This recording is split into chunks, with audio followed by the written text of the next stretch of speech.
Katulad nga po mga idol ng sinabi ko sa inyo, napakalaki ng tsansa ng Boston Celtics na makuha ang titulo ngayong season matapos silang manalo sa Game 3 since wala pa nga ni isang team sa NBA history ang nakapag-comeback mula sa 0-3. Sa katunayan, sinubukan nga itong gawin ng 156 na kupunan ng mga nagdaang taon ngunit isa man dito hindi nagtagumpay. Kaya mukhang sure na talaga na magkampiyon ang Boston Celtics. Ngunit hindi rin naman nga nila yan magagawa kung hindi dahil sa napakagandang game plan nila para kay Luka Doncic. Well, una nga po dyan ay ang napaka-physical nilang depensa sa kanya since alam nga po nila na sa tuwing nagre-reklamo ito sa mga referee, nawawala siya bigla ang kanyang focus sa kanilang game na sobrang nakaka-apekto sa Dallas Mavericks. Bukod nga po dyan, siya rin naman parati ang target ng opensa ng Boston Celtics. Sa katunayan, kung inyo nga pong napansin kung sino man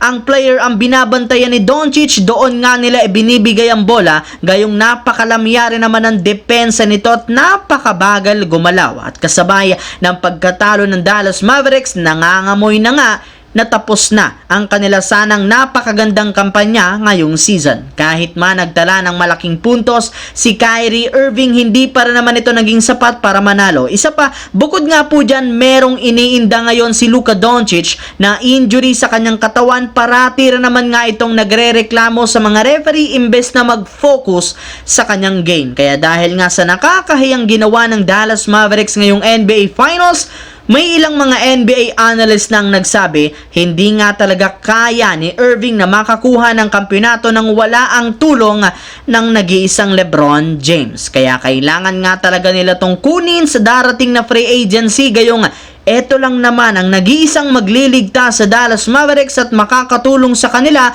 upang makakuha ng titulo. Kung inyo nga pong matatandaan, isa ang Dallas Mavericks sa mga naibalitang team na willing kunin si Bronny James sa NBA draft upang sa ganon masungkit rin nila at makuha si LeBron James na na-miss na rin namang kasama si Kyrie Irving sa iisang team. Samantala, maliban nga po mga idol sa plano ng Golden State Warriors na gumawa ng isang malakihang trade, balak rin naman nga po ng kanilang front office na maging aktibo sa pagkuha ng mga bagong magagaling na manlalaro na available sa free agency. Yes mga idol, since inaasahang tatanggalin na ng kanilang team si Kevon Looney, mapipilitan nga silang maghanap ngayon ng ilang mga bagong big man na papalit sa kanya. Hindi rin naman nga nila pwedeng gamitin ang kanilang hawak na trade assets ngayon, gayong nakalaan nga ito sa pagkuha ng isang bagong superstar. Kaya no choice nga sila kundi maghalongkat sa loob ng trade market. At base nga sa inilabas na balita, kinukonsidera na nga po ng kanilang general manager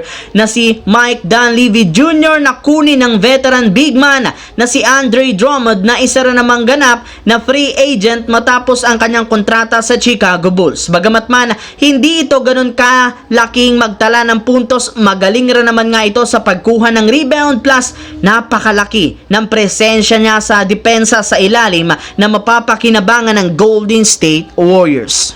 So yun lamang mga idol ang ating bagong video na ating pinag-usapan ngayon dito. Once again, this is your J-Zone TV. Huwag kalimutang mag-like, mag-subscribe, pindutin ang notification bell sa akin channel para lagi kayo maging updated sa mga nangyayari sa NBA. I-follow nyo na at i-like ang ating Facebook page, J-Zone TV.